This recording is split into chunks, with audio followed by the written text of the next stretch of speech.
الصوم لله يجزي كيف شاء به نحمده ونصلي على رسوله الكريم اما بعد بسم اللہ الرحمن الرحیم۔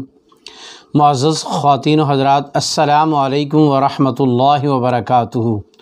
میں آپ کی خدمت میں حاضر ہوں پروگرام سنہری باتوں کے ساتھ، اور آج کی مجلس میں آپ کے سامنے شوال کے 6 روزوں کی فضیلت بیان کرنے کا ارادہ ہے۔ شوال کے 6 روزے، ان کی حیثیت کیا ہے اور ان کے رکھنے کا اجر کیا ہے؟ سب سے پہلی بات تو یہ کہ شوال کے 6 روزے رکھنے کی حیثیت مستحب کی ہے، نہ یہ فرض ہیں نہ یہ واجب ہیں، ان کا تعلق استحباب سے ہے۔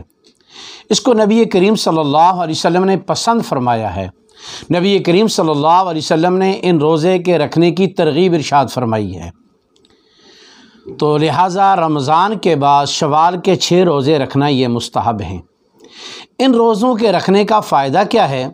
ان روزوں کے رکھنے کا فائدہ یہ ہے کہ جو آدمی رمضان کے روزے رکھے، رمضان کا چاند 29 کا ہو یا 30 کا ہو، تو رمضان کے وہ پورے مہینے کے روزے شمار ہوتے ہیں، اور جب وہ پورے مہینے کے روزے شمار ہوئے تو قرآن مجید نے اس امت کے لیے ایک بنیادی اصول بیان کیا ہے کہ من جاء بالحسنۃ فلہ عشر امثالھا، کہ جو آدمی امت محمدیہ میں سے ایک نیکی کرے گا، اللہ جل جلالہ کی ذات اس کو ایک نیکی کے بدلے میں 10 نیکیاں عطا فرمائیں گے۔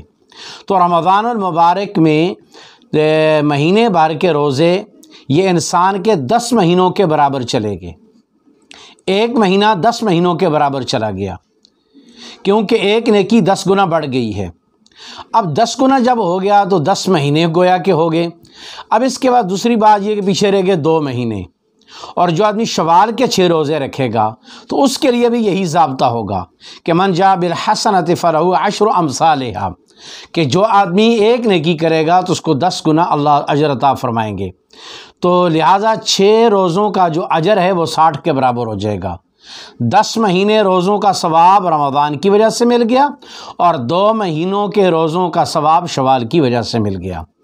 اور یہ سارا اعداد و شمار اپنی طرف سے نہیں ہے، بلکہ حضرت ابو ایوب انصاری رضی اللہ تعالیٰ عنہ فرماتے ہیں کہ نبی کریم صلی اللہ علیہ وسلم نے فرمایا من صام رمضان ثم اتبعہ 6 من شوال کان کصیام الدہر، کہ جس آدمی نے رمضان کے روزے رکھے اور اس کے بعد شوال کے 6 روزے رکھے، اس کے لیے اس طرح ہے کہ جس طرح سال بھر کے روزے۔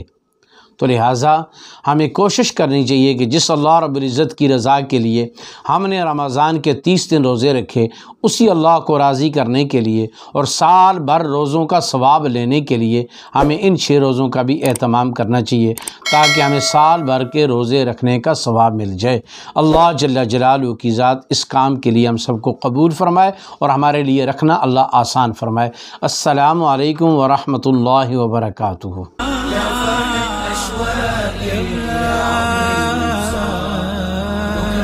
يا